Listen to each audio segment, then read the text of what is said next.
കേരളത്തിലെ അപൂർവം ശനീശ്വര ക്ഷേത്രങ്ങളിലൊന്നാണ് ചേർത്തല കടക്കരപ്പള്ളി പടിഞ്ഞാറേ കൊട്ടാരം ശ്രീധർമ്മശാസ്താ ക്ഷേത്രം.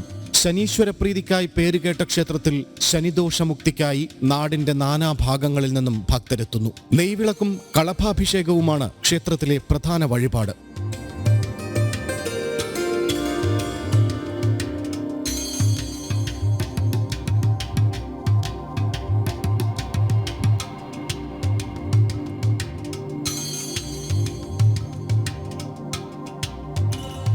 ചേർത്തല റെയിൽവേ സ്റ്റേഷന് 1.5 കിലോമീറ്റർ വടക്ക് തങ്കിക്കവലയിൽ നിന്നും പടിഞ്ഞാറ് കൊട്ടാരം റെയിൽവേ ക്രോസിനടുത്താണ് പ്രശസ്തവും അതിപുരാതനവുമായ പടിഞ്ഞാറേ കൊട്ടാരം ശ്രീധർമ്മശാസ്താ ക്ഷേത്രം. കലിയുഗ വരദനും ആശ്രിത വത്സലനും ആപത് ബാന്ധവനുമായ ശ്രീധർമ്മശാസ്താവ് പ്രധാന ദേവനായി ഇവിടെ കുടികൊള്ളുന്നു.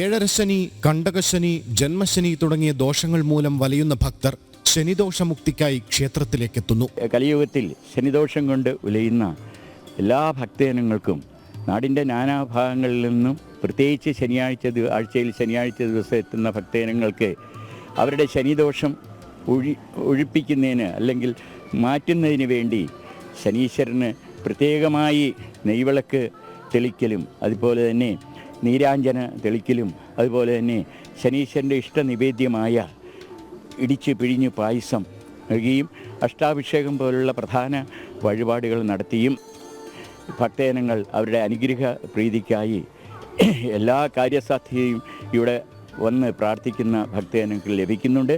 അതിൻ്റെ ഉദാഹരണമാണ് ശനിയാഴ്ച ദിവസങ്ങളിൽ ഇവിടെ വന്നുകൂടുന്ന ഭക്തജനങ്ങളുടെ തിരക്കും അതുപോലെ നടക്കുന്ന വഴിപാടുകളുടെ ക്രമവും അതാണ്.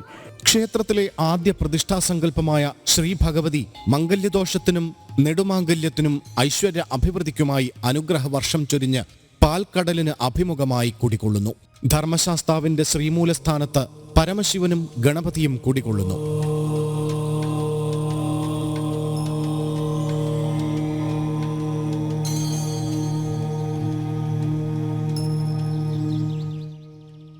ക്ഷേത്രത്തിൽ ശാസ്താവിന് ഏറ്റവും പ്രധാനപ്പെട്ട വഴിപാട് നെയ്വിളക്കാണ്.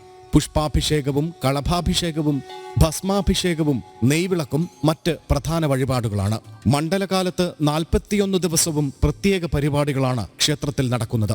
ശനിയാഴ്ച ദിവസങ്ങളിൽ ശനീശ്വര പ്രീതിക്കായി നിരവധി ഭക്തർ നാടിന്റെ നാനാഭാഗങ്ങളിൽ നിന്നും എത്തുന്നു. 2025 ജനുവരി 1 മുതൽ ശാസ്താവിനും ഉപദേവന്മാർക്കുമായി ശാസ്താമൃതം എന്ന പേരിൽ ഒരു ദിവസത്തെ പൂജ നടത്തുവാനുള്ള സൗകര്യങ്ങളും ക്ഷേത്ര ഭരണസമിതി ഒരുക്കുന്നുണ്ട്. ധർമ്മശാസ്താവിൻ്റെ തൊട്ട് സമീപത്തുള്ള ഭഗവതിയുടെ ക്ഷേത്രം ചെമ്പ് മെയ്യുന്നതിനും അതുപോലെ രക്ഷസിൻ്റെ ആലയം ചെമ്പ് മെയ്യുന്നതിനും ഭഗവതിയുടെ മുൻപിലുള്ള കളയെഴുത്തും പാട്ടുപുര പുതുക്കി തേക്കിൻതടിയിൽ നിർമ്മിക്കുന്നതിനുമുള്ള പരിപാടികൾ ആവിഷ്കരിച്ചിട്ടുണ്ട്. അതിന് ശാസ്താമൃതം എന്ന ഒരു വഴിപാട് പ്രത്യേകമായിട്ട് ഒരു ദിവസത്തെ പൂർണ്ണമായ എല്ലാ പൂജകളും ആ പൂജകൾക്കുള്ള നിവേദ്യങ്ങൾ സഹിതം കൊടുക്കത്തക്ക രീതിയിൽ അതും ഇവിടെ അതിനുള്ള തുടക്കം കുറിച്ചിട്ടുണ്ട്. ഈ വരുന്ന 2025 ജനുവരി മുതൽ ആ കർമ്മം ഇവിടെ തുടരുന്നതാണ്.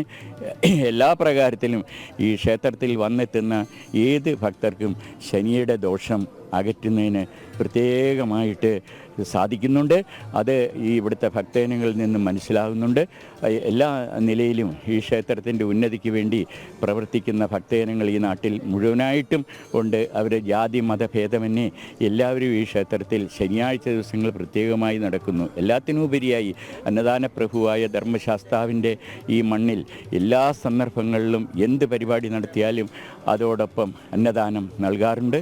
2016 ഡിസംബറിൽ ക്ഷേത്രത്തിൽ നടന്ന വിശ്വപ്രസിദ്ധമായ അയ്യപ്പ മഹാസത്രം അയ്യപ്പ ഭക്തരുടെ മഹാസംഗമത്തിന് വേദിയായി. ക്ഷേത്രത്തിൽ ഉത്സവം നടക്കുകയാണിപ്പോൾ.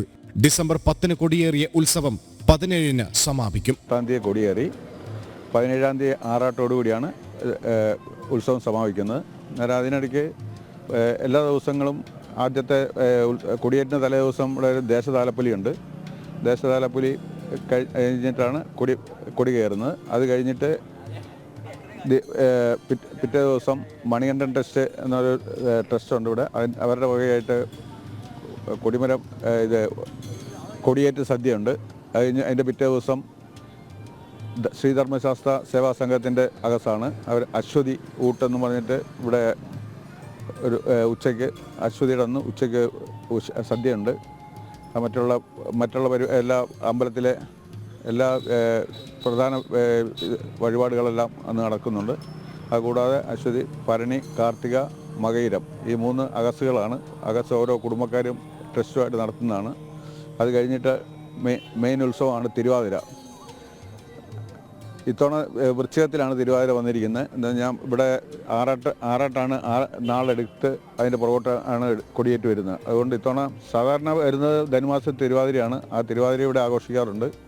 തിരുവാതിര ആഘോഷം ഇത്തവണത്തെ തിരുവാതിര മഹോത്സവം നടത്തുന്നത് ഇവിടെ 2 കരയോഗമാണ്. തെക്ക് ഭാഗം 1621 നമ്പർ NSS കരയോഗത്തിൻ്റെ ആഭിമുഖ്യത്തിലാണ് ഇത്തവണത്തെ തിരുവാതിര മഹോത്സവം നടക്കുന്നത്. പിറ്റേ ദിവസം പുണർദം ആണ് ഇവിടുത്തെ ആറാട്ട് ഉത്സവം 1621 വടക്ക് ഭാഗം NSS കരയോഗത്തിൻ്റെ ആഭിമുഖ്യത്തിൽ നടക്കുന്നതാണ്. അതിൻ്റെ പിറ്റേ ദിവസം അതിൻ്റെ കൂടെ തന്നെ കാവടി വരവുണ്ട്. കാവടി ആടുന്നത് പിറ്റേ ദിവസമാണ്. 18-ാം തീയതി രാവിലെ 10 മണിക്കാണ് കാവടി ആടുന്നതും. അത് കളഭവും ഉണ്ട്. കൊട്ടാരം വടക്ക്, കൊട്ടാരം തെക്ക് കരയോഗങ്ങൾ സംയുക്തമായി രൂപീകരിച്ച പടിഞ്ഞാറേ കൊട്ടാരം ദേവസ്വമാണ് ക്ഷേത്രഭരണം നടത്തുന്നത്. തിരുവാതിര, പുണർദം മഹോത്സവങ്ങൾ ഓരോ വർഷവും ഇരു കരയോഗങ്ങളും മാറി മാറി ആഘോഷിക്കുന്നു. ശ്രീധർമ്മശാസ്ത്ര സേവാ സംഘം, പടിഞ്ഞാറേ കൊട്ടാരം ഭക്തജന സമിതി എന്നീ സംഘടനകൾ യഥാക്രമം അശ്വതി, ഭരണി ഉത്സവവും നടത്തുന്നു. ദേവസ്വത്തിന്റെ ആഭിമുഖ്യത്തിലാണ് ദേവി ഭാഗവത നവാഹയജ്ഞവും സപ്താഹയജ്ഞവും വർഷം തോറും നടത്തിവരുന്നത്.